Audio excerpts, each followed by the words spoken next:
Shalom. Selamat pagi Bapak Ibu yang terkasih dalam Tuhan kita Yesus Kristus.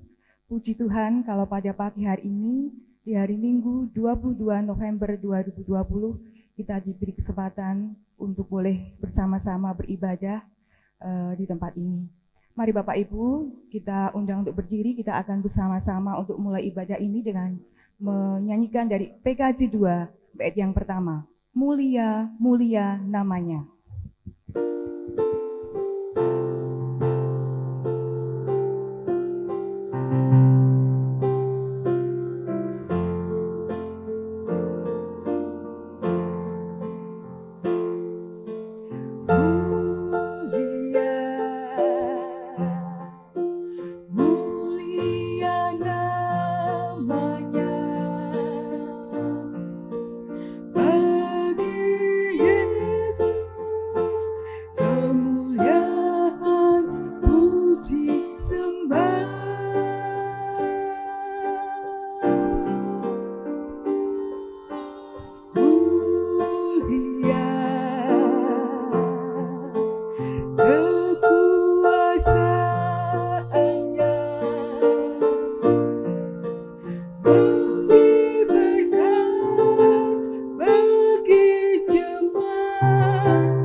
Tuhan Yesus Kristus, marilah bersama-sama kita menguduskan ibadah kita pada pagi hari ini, Minggu 22 November 2020, dengan yang demikian, bahwa pertolongan kita datangnya dari Tuhan yang menjadikan langit dan bumi dan yang selalu setia terhadap seluruh ciptaannya. Amin.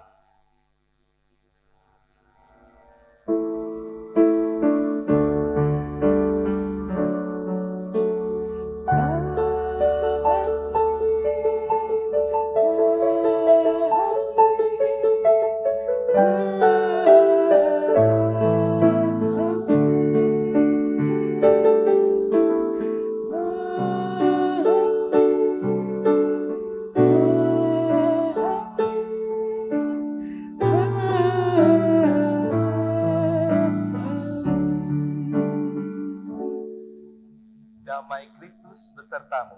Dan besertamu juga. Silakan duduk.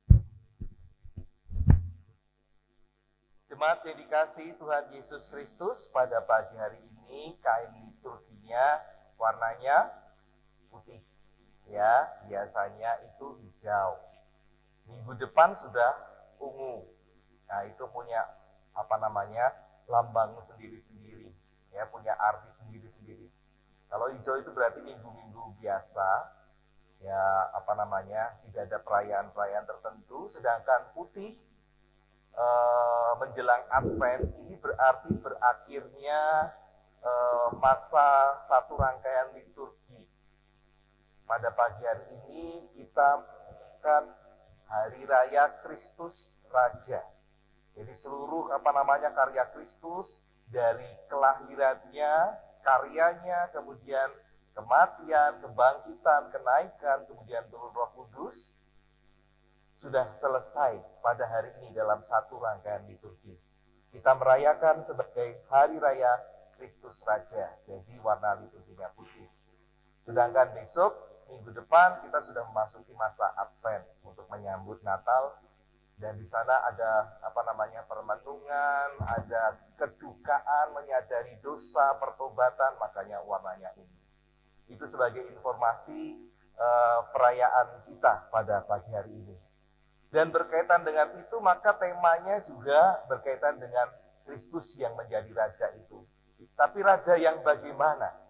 Tema pada pagi hari ini dan sore nanti adalah Raja yang menggembalakan. Kita menikmati dalam rangkaian ibadah yang berpuncak pada firman Tuhan, kita boleh mengenal Kristus, Raja yang menggembalakan itu, dan kemudian tanggung jawab kita bagaimana. Mari bersama-sama kita menghayati Sang Raja yang menggembalakan itu dengan menyanyikan Kidung Jemaat 415, Gembala Baik Bersuling Nan Merdu.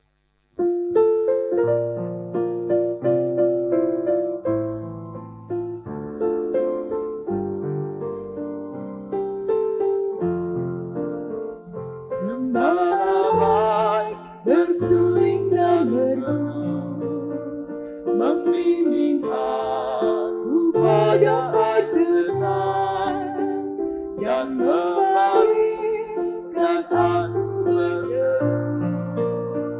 Ibadahku ku tidak mengenal, oh gembala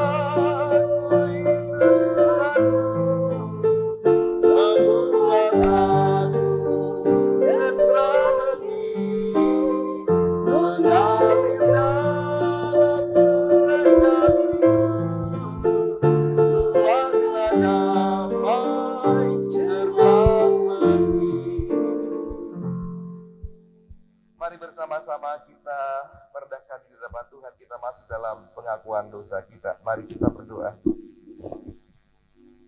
Ya Tuhan Allah kami yang di surga, yang kami kenal dalam Yesus Kristus, yang juga kami berikan gelar Gembala yang agung, Gembala yang baik. Tentu itu bukan hanya melekat kepada diri-Mu, tapi juga melekat kepada domba-domba gembala-Mu, di mana kami masing-masing yang adalah domba peliharaan Tuhan ini juga diinginkan oleh Tuhan menjadi gembala bagi sesamanya. Bukan hanya para pemimpin gerejawi saja, tetapi setiap anggota jemaat. Dan sebagai seorang gembala ada banyak peran, ada banyak tugas, ada banyak fungsi yang sudah teladankan dalam kehidupan kami. Tapi apakah kami sudah melakukannya di dalam kehidupan kami? Saat ini kami merendahkan di hadapan Tuhan, karena nyata kami belum mampu untuk melakukannya dengan baik. Karena seringkali keegoisan, keakuan diri kami menjadi pandu. Bukan teladan kasih Kristus, tetapi keegoisan dan keakuan diri kami menjadi pandu. Sehingga kami kemudian gagal untuk meniru, meneladani apa yang Tuhan kerjakan dalam kehidupan kami. Ampuni kami ya Tuhan ketika hati kami kurang berbelas kasih. Ampuni kami ya Tuhan ketika kami mencoba untuk cuek, untuk tidak peduli dengan berbagai macam masalah ataupun penderitaan yang kami saksikan di depan mata kami.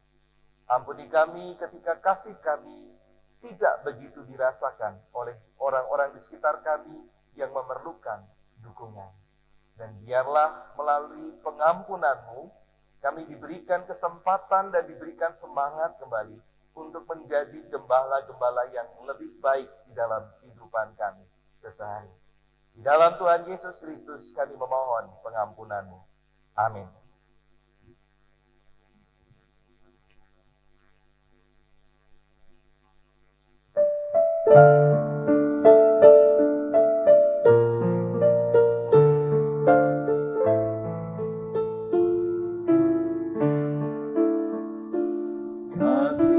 Kasihanilah aku yang lemah, ya Tuhan Maha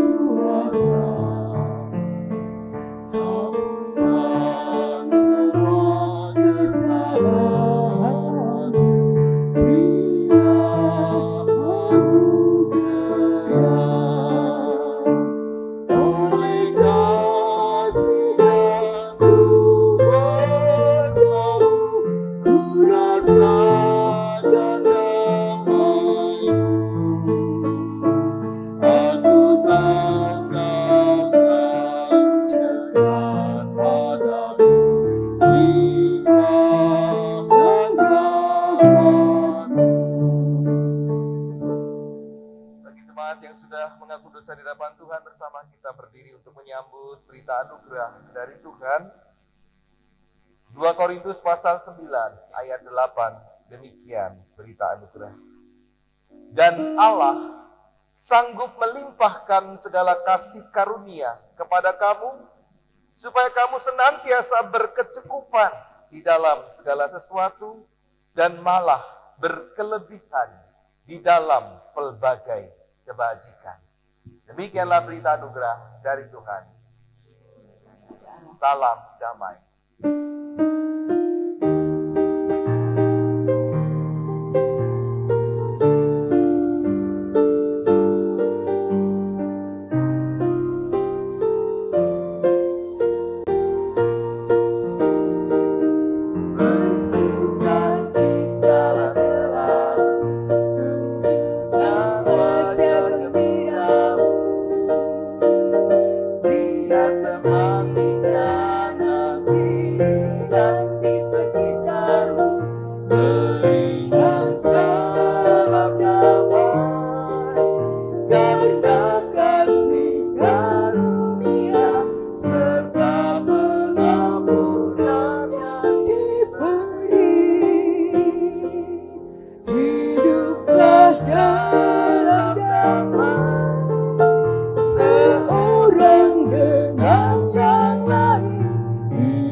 Damai Tuhan boleh melimpah dalam kehidupan saudara dan bisa dibagikan ke banyak orang. Kita persiapkan diri kita untuk memasuki pelayanan firman dan kita masyurkan nama Tuhan. Kidung Jemaat 6 ayat 1, bait 1.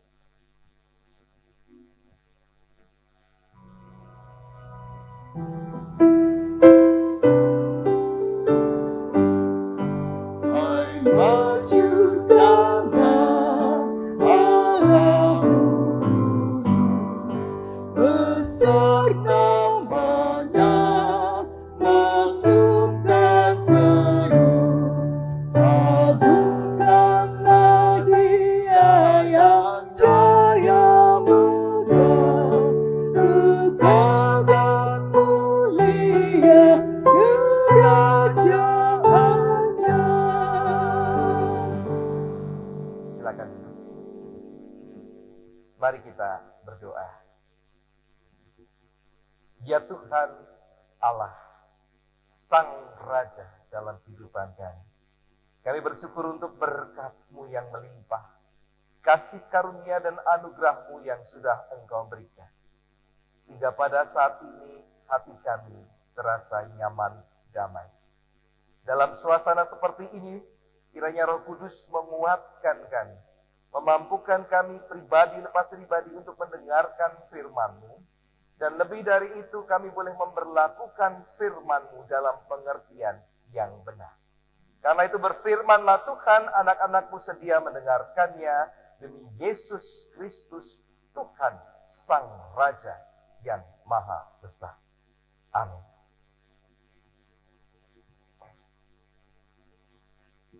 Injil Tuhan Yesus Kristus pada pagi hari ini dibacakan menurut Injil Matius. Matius pasalnya yang ke-25, kita akan membaca ayat 31 sampai dengan 46.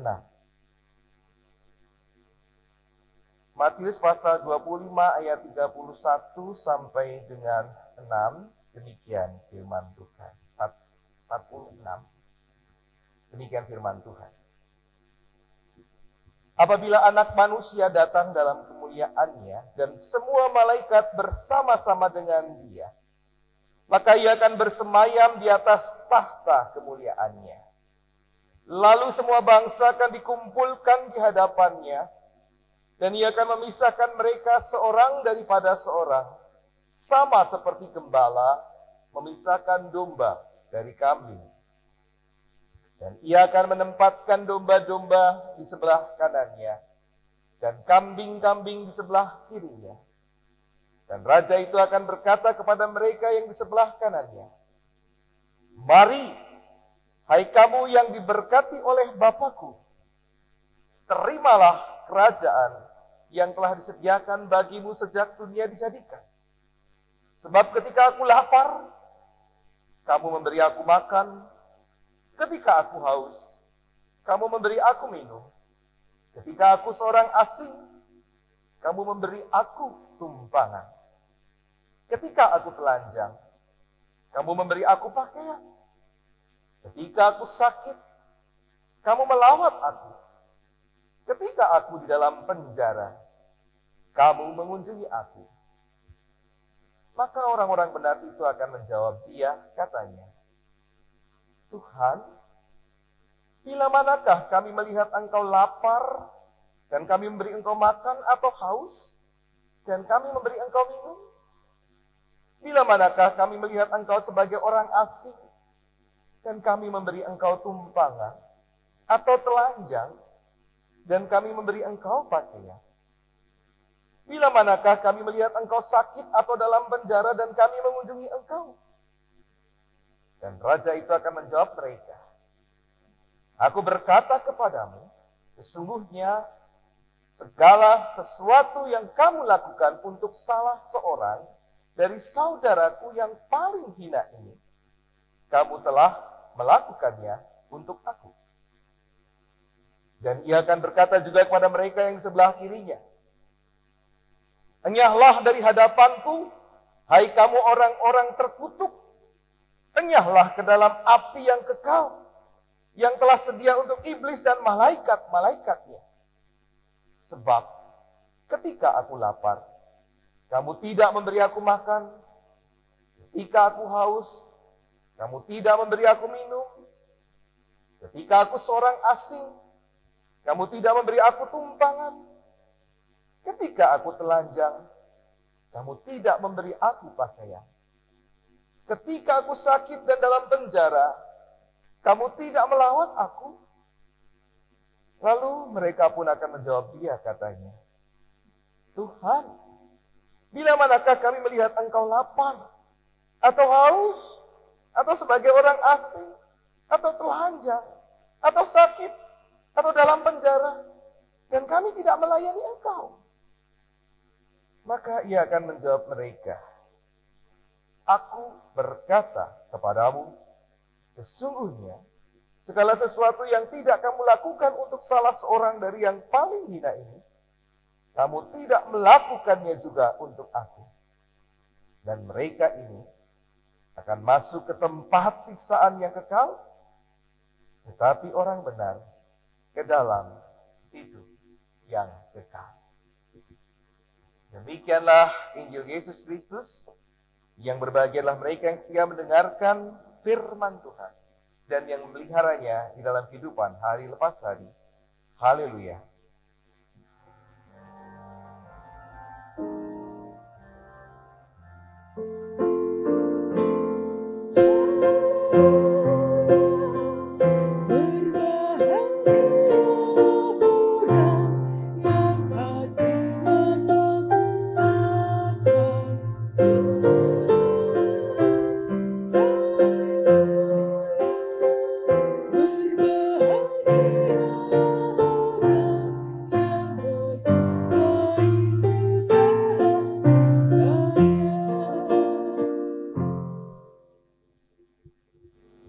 Shalom, jemaat yang dikasihi Tuhan. Ya, Ibu Bapak, Saudara yang dikasihi Tuhan, kalau saya bertanya, lawan dari cinta, tidak mencintai. Lawan dari keindahan, tidak indah. Lawan dari beriman, tidak beriman, gitu ya. Lawan dari kehidupan, tidak hidup, begitu ya. Gampang ya. Ya, lawan dari cinta itu adalah biasanya orang bilang benci. Lawan dari keindahan adalah keburukan. Lawan dari beriman, nah ini dari apa yang saya terjemahkan ini, percaya kepada klinik. Jadi orang yang percaya kepada klinik, percaya kepada dukun, percaya kepada yang seperti itu berarti orang tidak beriman. Lawan dari kehidupan adalah kematian. Ya. Namun ada seorang novelis, seorang filsuf, ahli filsafat, dia pernah menjadi korban Holocaust Yahudi, apa itu penghapusan pemusnahan massal sebuah suku bangsa, dimasukkan dalam camp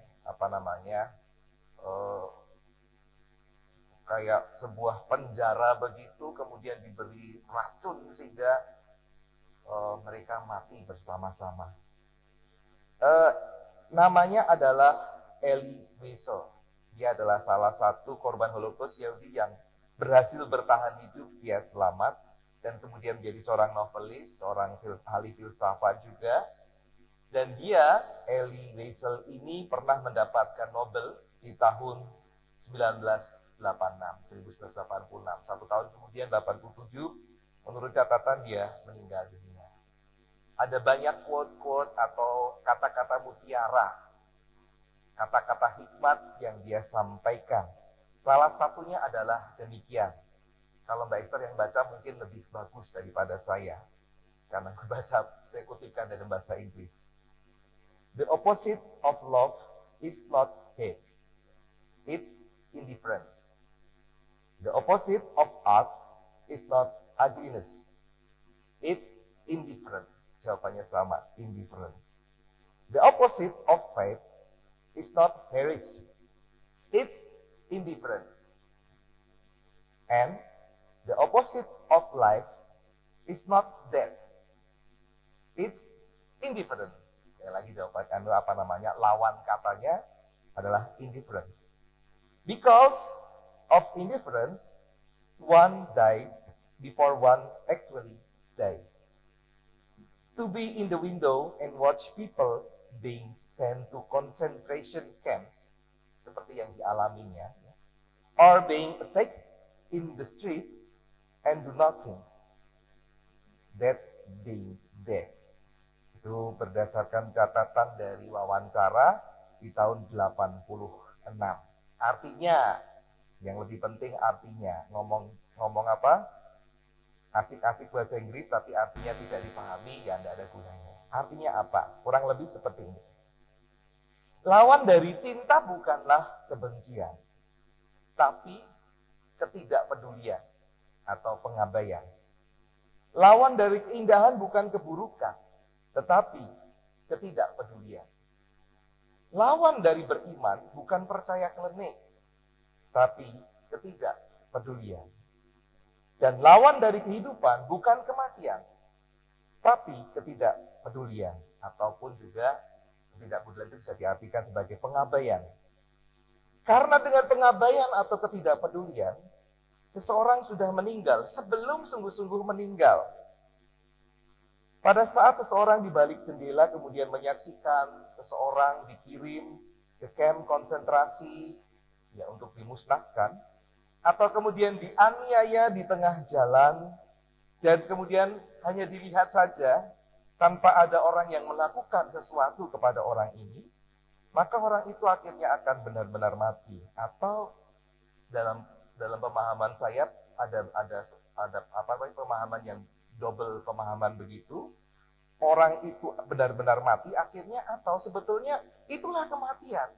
Ketika orang menyaksikan orang-orang yang sedang dianiaya tetapi kita tidak melakukan sesuatu, itulah sebetulnya kematian. Diri kita juga mati. Itu yang saya pahami dalam pemahaman yang selanjutnya.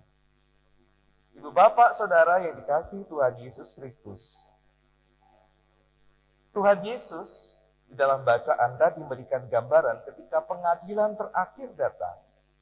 Ia akan hadir sebagai seorang raja, tapi bukan raja yang kemudian punya prinsip-prinsip yang secara umum dalam hukum itu, tetapi prinsip-prinsipnya adalah prinsip sebagai seorang penggembala.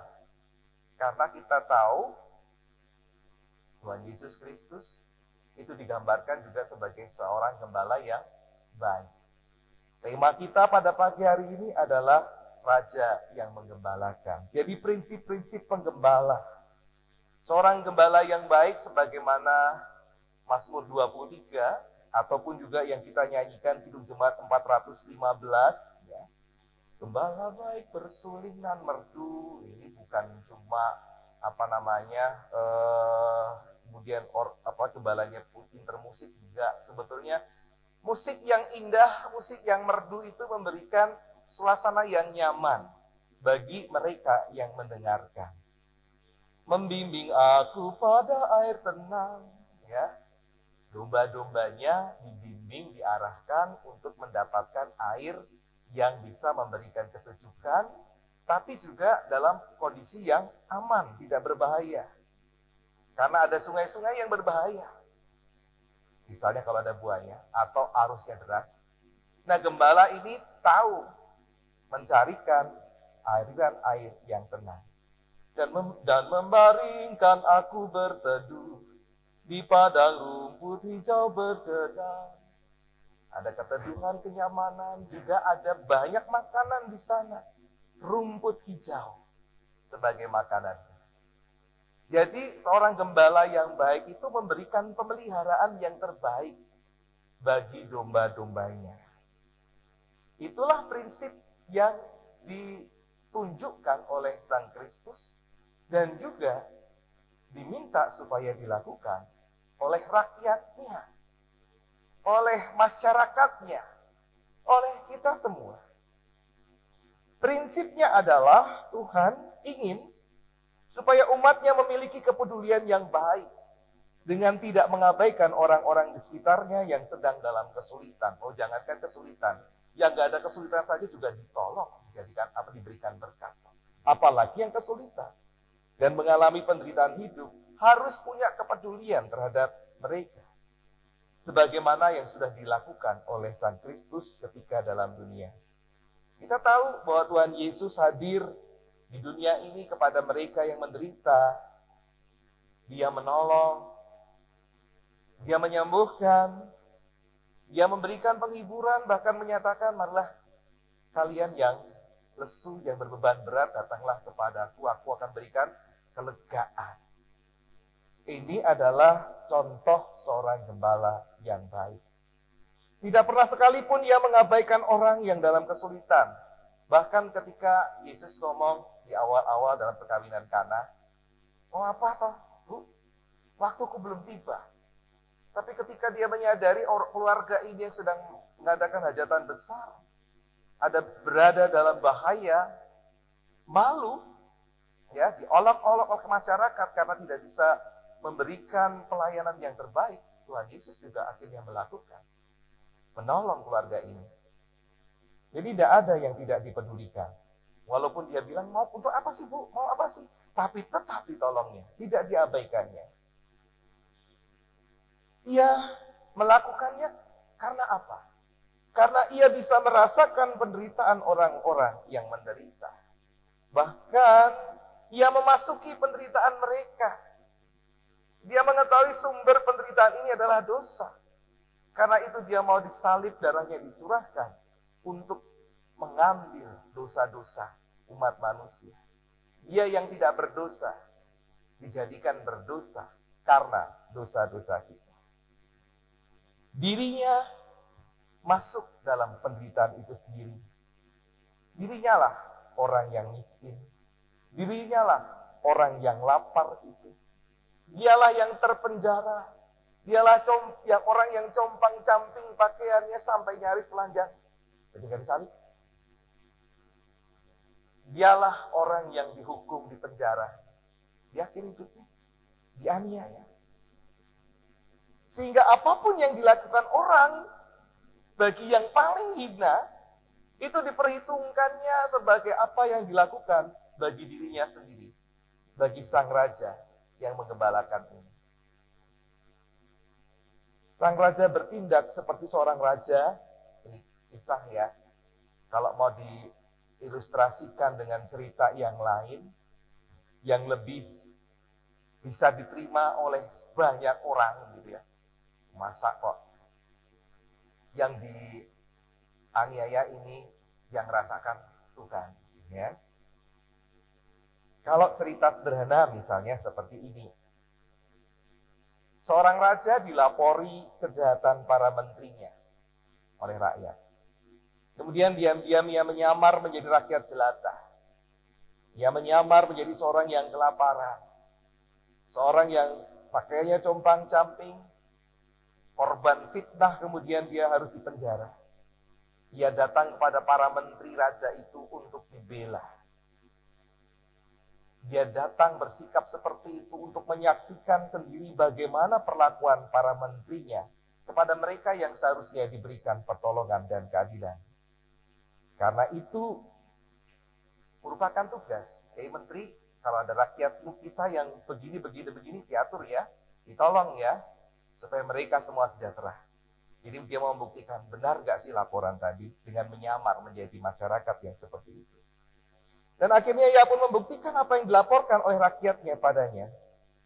Sehingga kemudian pada waktunya kejahatan para menteri ini sudah diketahui dan tidak bisa ditolerir.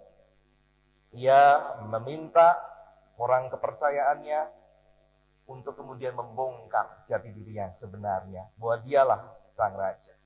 Sehingga kemudian para menteri yang jahat itu ditangkap dan kemudian dihukum. Sedangkan bagi orang-orang yang bijak tapi tetap memberikan pertolongan perhatian kepada dirinya, dia angkat untuk menggantikan menteri yang sudah dihukum tadi. Nah, kalau pakai cerita itu, kebanyakan orang bisa menerima. Kurang lebih seperti itu. Tetapi sang raja yang kita baca dalam Alkitab, lebih daripada itu.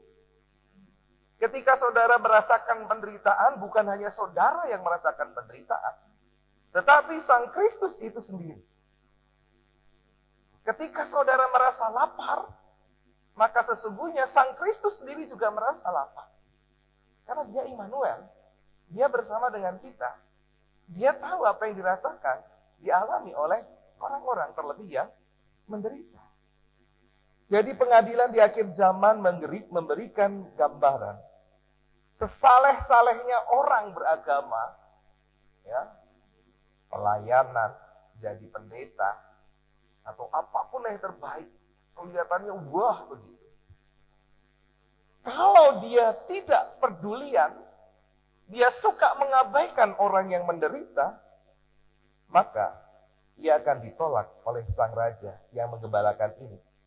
Karena standarnya adalah, apakah orang-orang ini sudah melakukan tugas sebagai seorang gembala kepada domba-dombanya, yang selalu memperhatikan kebutuhan dan kekurangan dari domba-dombanya. Dan kalau begitu, ibu bapak saudara, tugas ini bukan cuma tugas, mari silakan gembala, para gembala maju ke depan untuk berfoto bersama. Bukan cuma terima itu ataupun pendeta-pendeta saja yang maju, tapi sesungguhnya Bapak Ibu, Ibu Bapak Saudara juga menjadi gembala. Di tengah-tengah keluarga menjadi gembala bagi orang-orang di keluarga itu. Di tempat pekerjaan pun menjadi gembala, di tengah pekerjaan apapun jabatan Bapak Ibu. Di gereja kita semua ini adalah gembala yang saling menggembalakan. Itu tugas kita. Karena itu yang menjadi poin penilaian Tuhan. Jadi kesalehan hidup itu harus ditunjukkan dengan kepribadian yang mau menjadi gembala, memperhatikan kekurangan orang lain, dan kemudian memenuhi kebutuhan itu sesuai dengan kemampuan kita. Mudah nggak Bapak Ibu melakukannya? Gampang, susah. Ada kendalanya. Karena di zaman modern ini banyak orang yang menjual apa? Menjual penderitaan untuk mendapatkan keuntungan dari sesamanya. Itu banyak di pinggir-pinggir jalan. Ya. Ada orang juga yang kakinya buntung gitu dong. Ternyata kakinya dilipat. Ada yang sampai harus jalan pakai kayak skateboard gitu dulu jalan ya, padahal sebenarnya bisa jalan. Itu menjual penderitaan. Setiap hari di sini pakai perban dengan darah. Padahal nggak ada darah. Penjual penderitaan. Bahkan ada beberapa kasus yang menunjukkan para pengemis ternyata lebih kaya daripada yang memberi derma. Ada yang ditemukan punya tabungan ratusan juta, puluhan juta. Pengemis ke bank, nabung. Yang ditabung bukan cuma berapa, 5.000, 10.000, 100.000, tetapi jutaan. Ada yang naik mobil pribadi menuju tidak jauh dari lokasi dia meminta-minta. Saya tahunya lihat itu ya acara-acara di TV. Menjual penderitaan. Tapi apakah kita harus iri kepada mereka? Ngemis kuwi wanu wajine wae akeh timbangan dene. Kita iri. Iri kok kepada pengemis? Enggak perlu iri. Yang penting apa? Tugas kita memperhatikan dan menolong sudah kita kerjakan. Mungkin nggak pakai uang, tetapi ada lebih sering seharusnya. Bagaimana kita bakti sosial kepada mereka. Kasih makanan. Itu toh? Itu lebih berguna daripada ngasih uang 1.000, 2.000. Punya jajanan untuk anak-anak kecil, kasih jajanan. Apa salahnya memberi jajanan? Tidak memberi uang kepada mereka. Atau yang lebih hebat lagi adalah, kalau bisa, saya pernah punya pikiran tetapi saya punya profesi dan juga punya tanggung jawab yang nggak mungkin bisa saya kerjakan. Jadi saya acungi jempol kepada orang-orang muda yang kemudian mau nyampur, bergabung dengan mereka, ngobrol, kemudian lihat lingkungannya, kemudian membangun rumah-rumah belajar. Yuk belajar yuk, tak ajari yuk. Ada loh banyak orang-orang muda mengadakan kegiatan-kegiatan seperti itu. Itu dalam rangka mempedulikan kebutuhan mereka. Yang penting tugas kita memperhatikan kemudian menolong sudah kita kerjakan. Itu adalah pilihan kita. Dan mereka, yaitu pilihan dan tanggung jawab mereka pada Tuhan. Walau memang Ibu Bapak harus hati-hati dalam kasus-kasus tertentu, misalnya ketika berada di ATM. Jangan mudah tergerak untuk menolong orang di sana kalau tidak ada saksi. Karena apa? Bisa jadi sebuah trik untuk menjebak kita. Tolong Pak, ATM saya, nggak bisa digunakan ternyata. Tolong ya Pak, transfer ke sini. Tak ganti ini duit berapa misalnya 200.000, saya kasih 200.000. Ternyata transfer itu di sana transaksi narkoba misalnya. Ini buktinya ATM-nya Bapak transaksi ke orang ini, transaksi narkoba. Ada banyak trik-trik yang seperti itu. Jadi memang harus hati-hati kalau tidak ada saksinya. Lebih baik kalau ada satpam di sana minta tolong satpam itu untuk menolong. Harus waspada, karena zaman modern ini, kalau kita niat baik, akhirnya bisa malah jadinya tidak baik buat kehidupan kita. Kewaspadaan, hati-hati itu juga penting. Saya sendiri, Ibu Bapak, Saudara, kalau Mas Harmoko itu mengantar orang asing, karena saya pendeta ya, Mas Harmoko sering hantar orang asing ke pastori, cari pendeta atau punya kenalan sebagainya, dan ujung-ujungnya Bapak Ibu, saya harus memberi mereka dana, gitu kan. Ujung-ujungnya kan seperti itu. Dan ya saya harus mengupayakan memberi sesuai apa yang saya punya pada waktu itu. Sambil percaya Ibu Bapak ini, dalam hati saya bilang, terima kasih Tuhan Engkau sudah datang kepadaku pada hari ini. Ya, kadang-kadang saya tekankan kembali, bener loh itu tadi Tuhan Yesus kok datang ke rumah gitu ya. Karena apa? Karena seringkali ada hal yang baik setelah saya memberikan itu. Sambil saya memurnikan diri. Jangan sampai saya memikirkan imbalan dari Tuhan. Ya, ketika kita berbuat baik, jangan sampai ada pikiran kita Tuhan memberikan imbalan. Yang penting adalah ya keikhlasan, dan kita belajar memberikan pemaknaan. Kalau kita menolong orang-orang yang kekurangan itu, sesungguhnya kita sudah melakukannya untuk Tuhan. Ya. Dan juga saya masih ingat dengan sebuah quote, sebuah kata bijak yang kurang lebih seperti ini. Saya ulang lagi. Bersyukurlah kalau engkau bisa menolong orang lain, karena barangkali itu adalah jawaban Tuhan bagi mereka. Indah sekali. Ya pastilah mereka orang-orang yang meminta kepada Tuhan, dan ketika kita menolong, berarti Tuhan sudah memberikan jawaban kepada orang itu melalui diri kita. Artinya, kita terlibat di dalam karya Tuhan itu. Dan pastinya Tuhan senang, karena Ia melihat kita mau dipakainya. Dan lebih indah lagi kalau kita maknai bahwa apa yang kita lakukan kepada orang-orang yang kekurangan, yang menderita itu, sesungguhnya kita melakukannya bagi Tuhan. Karena itu Bapak Saudara, selamat meresapi firman ini dan selamat memberlakukan firman Tuhan. Tuhan yang adalah Raja yang menggembalakan itu rindu kita juga melakukan hal yang sama. Amin. Mari kita saat teduh kita berdoa. Ya Tuhan Allah kami yang di surga, kehidupan di dunia seringkali tidak sesuai dengan apa yang diharapkan. Sehingga banyak penderitaan yang terjadi, entahkah bagi diri kami, entahkah bagi orang lain. Dan itu membutuhkan kepedulian dari kami. Ketika kami menyaksikan keadaan itu, apakah kami abaikan? Apakah kami beri pertolongan? Melalui firman Tuhan kami diingatkan, seharusnya kami melakukan tindakan.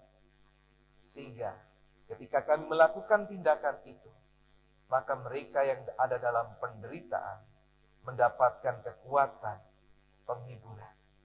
Barangkali mereka sudah berdoa sedemikian rupa, dan Tuhan menjawabnya melalui apa yang kami kerjakan. Bahkan lebih tegas lagi, Tuhan menyatakan, ketika kami mau terlibat di dalam karya yang menolong mereka itu, maka sesungguhnya kami sudah melakukannya untuk Tuhan. Dan di akhir dari kehidupan kami boleh percaya dengan sukacita kami akan Engkau terima dalam kemuliaan-Mu. Karena itu pula lah yang sudah Engkau teladankan dalam karya-Mu. Mengembalakan orang-orang yang ada di sekitar kami, sehingga mereka boleh mendapatkan damai sejahtera. Tolong kami ya Tuhan untuk melakukannya di dalam Tuhan Yesus Kristus. Amin.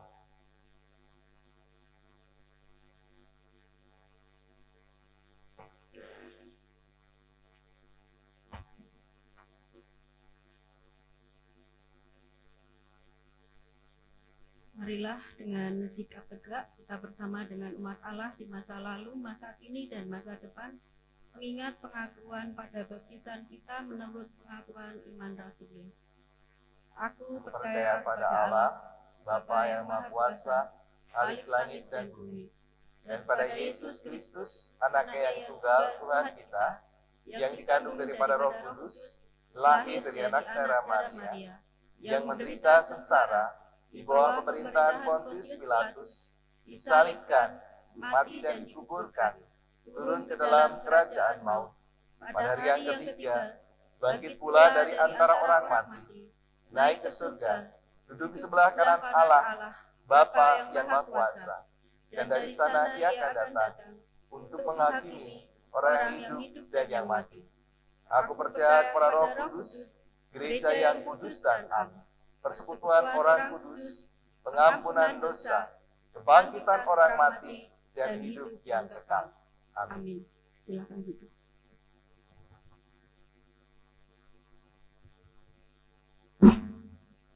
Salam Bapak Ibu Saudara yang terkasih. Halo. Mohon perhatiannya sebentar untuk warta lisan GKI Gunung Indah Semarang pada hari ini Minggu 22 November 2020. Yang pertama, segenap majelis jemaat mengucapkan selamat datang bagi jemaat yang baru pertama kali hadir di tempat ini. Jika ada, kami mohon untuk berdiri sejenak. Yang kedua, pelayan kebaktian. Pada kebaktian umum hari ini, Minggu 22 November 2020, yang melayani firman Tuhan adalah Bapak Pendeta David Kristianto. Segenap jemaat dan majelis jemaat mengucapkan terima kasih atas pelayanan Bapak dan terima kasih juga untuk seluruh pelayan kebaktian pada hari ini. Tuhan Yesus memberkati. Yang ketiga, majelis jemaat mengucapkan terima kasih kepada anggota jemaat dan simpatisan yang hadir lebih awal sebelum ibadah dimulai. Hari ini jemaat yang hadir lebih awal sejumlah 38 orang. Yang keempat, protokol kesehatan.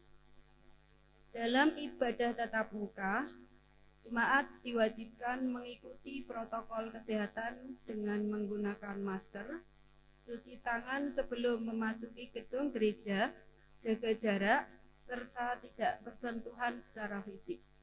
Bagi saudara yang merasa kurang sehat, dimohon tidak mengikuti ibadah di gereja terlebih dahulu. Mohon perhatian anggota jemaat dan simpatisan. Yang kelima, pada kebaktian Advent pertama, Minggu tanggal 29 November 2020, jemaat diharapkan dapat menggunakan pakaian bertema batik. Mohon perhatian jemaat. Yang keenam, atestasi keluar. Telah mengajukan atestasi keluar ke GKI Ngagel Surabaya, Pos Jemaat Palangkaraya atas diri Bapak Merkurius dan Ibu Pipit Kurniawati beserta anak-anak. Jemaat dan majelis jemaat mengucapkan selamat berjemaat dan melayani di jemaat yang baru. Tuhan Yesus memberkati. Yang ketujuh, cuti pendeta. Pendeta David Kristianto akan mengambil cuti pada tanggal 21 sampai dengan 30 November 2020. Bila ada jemaat yang mempunyai kepentingan dapat menghubungi majelis jemaat. Yang kedelapan, persekutuan remaja. Persekutuan Komisi Remaja akan dilaksanakan dengan cara daring. Setiap hari Sabtu pukul 17 waktu Indonesia Barat dan dipimpin oleh Ibu Yeni Megawati. Dimohon orang tua dapat mendukung anak-anak remajanya untuk mengikuti persekutuan tersebut.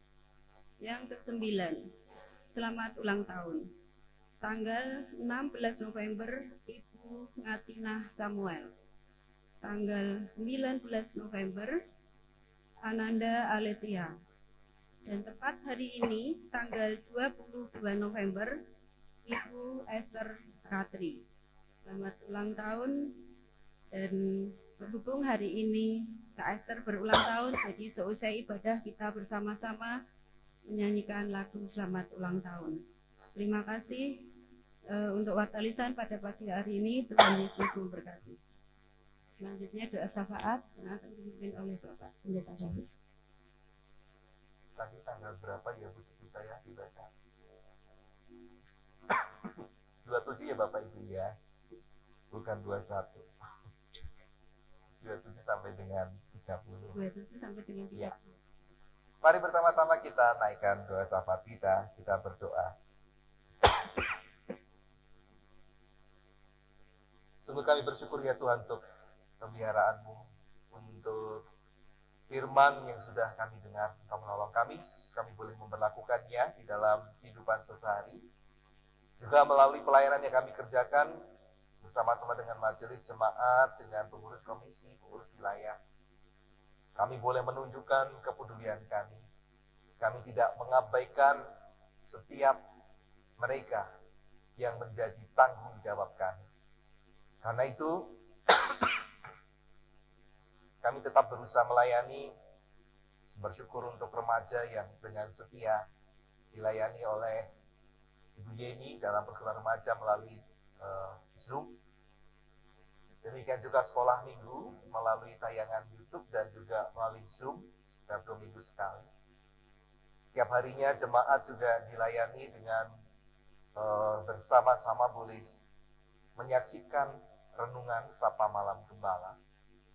Dan beberapa yang saat ini sudah jarang tetapi tetap akan terus dicoba untuk dilakukan, yaitu ujung pena. Biarlah jemaat juga boleh terlibat dan bersedia untuk dijadwal atau menjadwalkan. Dan biarlah pelayanan yang dikerjakan di masa pandemi ini tetap boleh menjadi berkat. Dalam kasus-kasus tertentu ada anggota jemaat yang perlu untuk dikunjungi secara khusus, majelis jemaat dan di dalamnya juga pendeta menyiapkan diri untuk berkunjung dan memberikan dukungan. Biarlah dalam kebersamaan kami tetap boleh saling mendoakan, saling mendukung, sehingga pelayanan kami boleh dirasakan. Dan jemaat Tuhan tetap terpelihara, sampai pada waktunya nanti setiap kegiatan boleh diadakan kembali secara normal. Kami menantikan hal itu, karena itu kami berdoa untuk merintah bangsa kami, dimampukan untuk memberikan tahapan-tahapan yang terbaik, supaya kehidupan normal dengan cara yang baru, boleh dikerjakan dengan tegas, dengan tepat, dengan hati-hati. Dimulai di tahun 2021 karena sudah ada keputusan dari Kementerian Pendidikan yang akan membuka kembali sekolah-sekolah. Biarlah setiap proses itu boleh dipersiapkan dengan matang, termasuk dengan vaksinasi virus untuk menghadapi COVID-19. Kiranya Engkau persiapkan segala sesuatunya, sehingga bersama-sama dengan pemerintah kami, bangsa ini boleh keluar dari berbagai macam keterpurukan dan permasalahan terkhusus terkait dengan COVID-19. Untuk keamanan, ketertiban, Tuhan juga berikan kemampuan pemerintah bangsa kami melalui aparat-aparat yang berwenang melakukan tanggung jawab mereka dengan sebaik-baiknya. Untuk persiapan pemilu tanggal 9 Desember mendatang, Engkau juga menolong supaya semuanya baik dan tidak ada klaster-klaster baru penularan COVID-19. Terima kasih ya Tuhan. Kami berdoa untuk setiap anggota jemaat Tuhan di dalam pergumulan mereka, bagi mereka yang sakit. Engkau hadir tengah pergumulan dan memberikan kekuatan, pertolongan, bahkan kesembuhan. Bagi mereka yang bersuka cita, kami turut bergembira bersama dengan Ibu Wandi, Aletea, dan juga Ibu Esther, yang dalam minggu ini mereka merayakan ulang tahun. Memberkati sehingga di usia yang ditambahkan sukacita, kemudian juga kecukupan, kesehatan, kesejahteraan, boleh mereka nikmati dan dibagikan menjadi berkat bagi orang-orang di sekitar. Terima kasih ya Tuhan, kami berdoa bersatu hati untuk pergumulan anggota jemaat secara pribadi, tengah keluarga, pekerjaan, studi anak-anak, kerinduan orang-orang muda untuk mendapatkan pasangan hidup, pengantin-pengantin atau pasangan-pasangan muda yang sudah menikah, yang masih menantikan buah hati di tengah pernikahan mereka.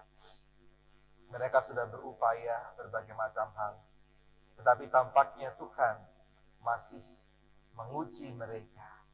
Biarlah Engkau memberikan jawaban doa yang terindah buat mereka masing-masing. Kami percaya Engkau memelihara, Engkau mencukupi, Engkau menyediakan. Terima kasih ya Tuhan, akhirnya terimalah doa permohonan kami yang kami haturkan kepada Bapa di surga dalam segala kerendahan, kekurangannya. Karena semuanya mau kami persembahkan kepadamu di dalam Tuhan Yesus Kristus yang sudah mengajarkan kami berdoa dengan doa yang sempurna.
kesalahan kami, seperti kami juga mengampuni orang yang salah kepada kami. Dan janganlah membawa kami ke dalam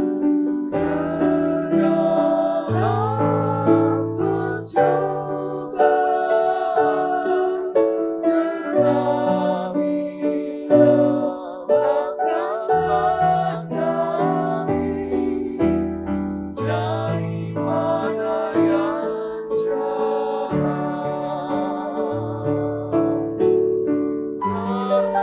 Engkaulah yang mempunyai kerajaan dan kuasa dan kemuliaan sampai selama-lamanya.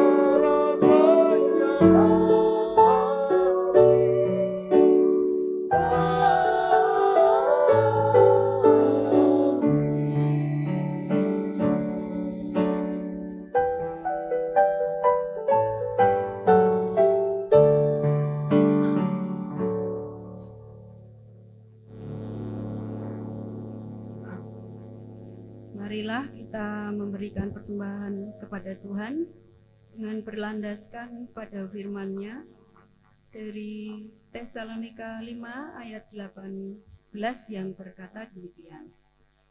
Mengucap syukurlah dalam segala hal, sebab itulah yang dikehendaki Allah di dalam Kristus Yesus bagi kamu. Persembahan kantong hijau minggu ini digunakan untuk program tunas wacana. Bagi orang tua anak sekolah minggu, Komisi Anak menyediakan kotak persembahan tersendiri. Bagi jemaat yang tidak dapat mengikuti ibadah tatap muka, dapat tetap memberikan persembahan dengan cara yaitu 1. Menyimpan sampul persembahan yang sudah diisi dan menambahkan catatan tanggal ibadah, lalu memasukkannya ke dalam kotak persembahan di depan kamar koster. Yang kedua, menghubungi majelis jemaat yang bertugas di wilayah untuk mengambilnya.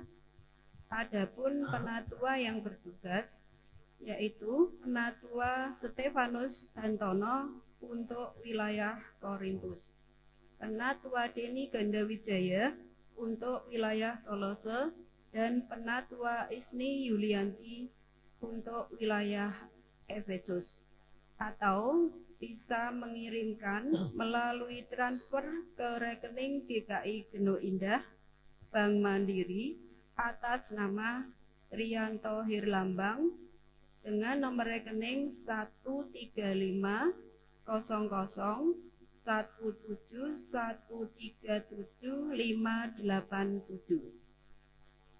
Marilah kita bersama-sama mengujikan pujian untuk persembahan kita dari PKJ 264 bait 1.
kayak sejati yang bergerak bagi Tuhan.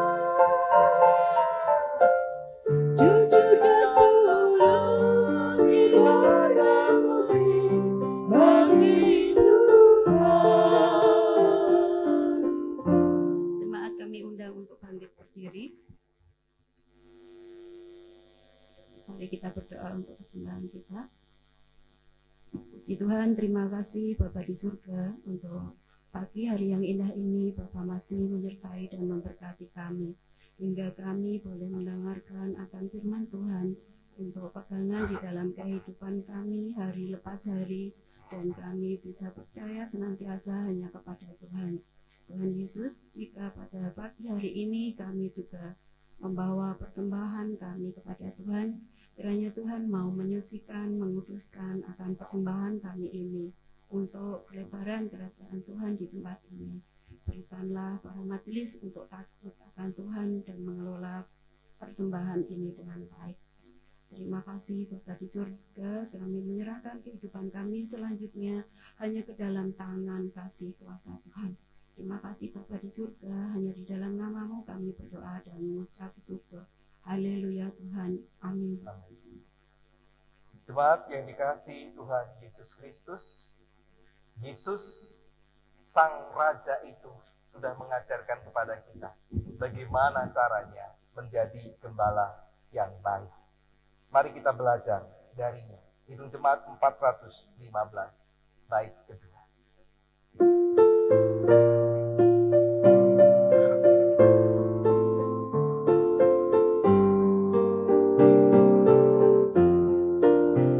Kepada domba haus dan lesu, gembala baik memberikan air segar.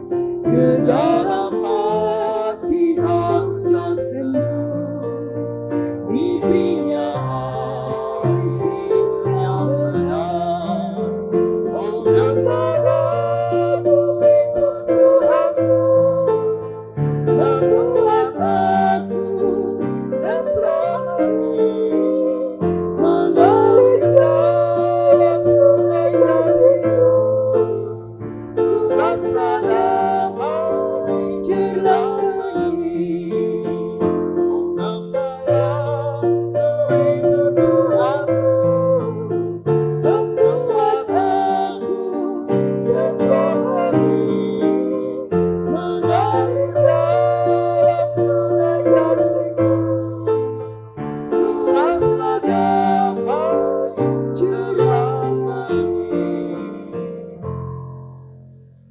Bapak, Saudara, kita semua adalah gembala karena Sang Raja itu adalah gembala yang baik dan ingin kita juga menjadi gembala yang baik. Supaya kita bisa melakukan apa yang menjadi tugas kita dengan baik, selalu arahkanlah hatimu kepada Tuhan. Kami mengarahkan hati pada Tuhan. Jadilah saksi-saksi Kristus. Kami siap menjadi saksinya. Tuhan memberikan kekuatan kepada saudara. Syukur kepada Allah, Terpujilah Tuhan. kini dan selamanya. Nah, sekarang pulanglah dengan damai sejahtera dan terimalah berkat Tuhan. Tuhan memberkati engkau dan melindungi engkau. Tuhan menyinari engkau dengan wajah-Nya dan memberi engkau kasih karunia. Tuhan menghadapkan wajah-Nya kepadamu dan memberi engkau damai sejahtera dari sekarang sampai Maranatha Tuhan Yesus datang yang kedua kali. Amin. Haleluya,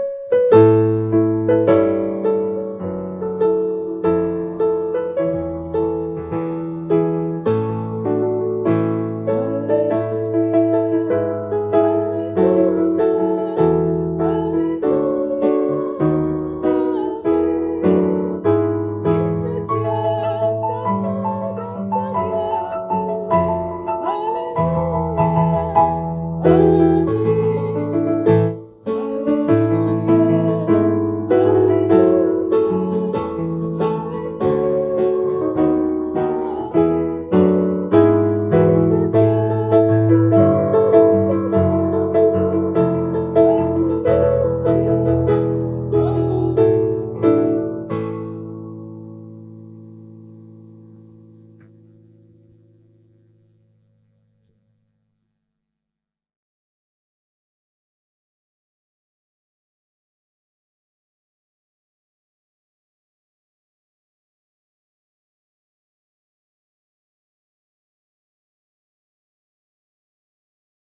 perhatian sejenak karena hari ini tepatnya tanggal 22 November ada saudara kita yang berulang tahun yaitu Ibu Esther Ratri.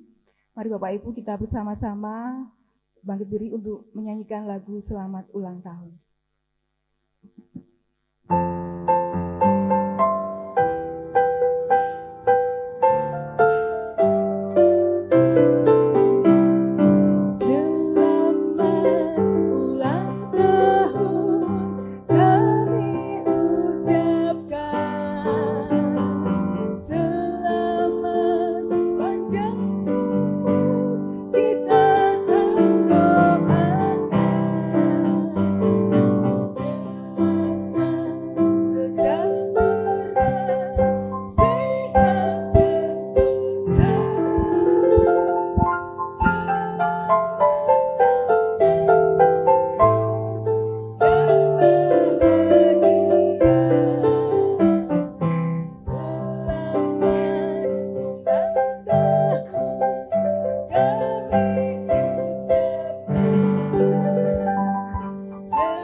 Terima kasih, selamat ulang tahun sekali lagi untuk Ibu Esther Ratri.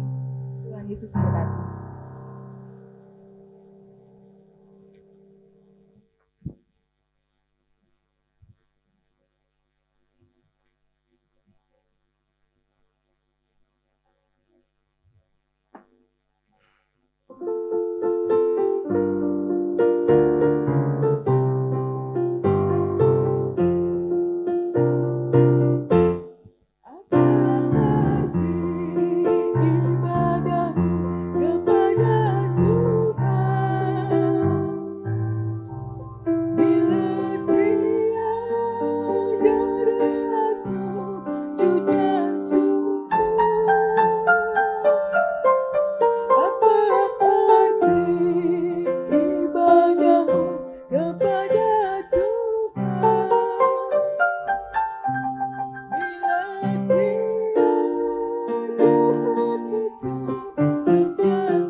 Begitu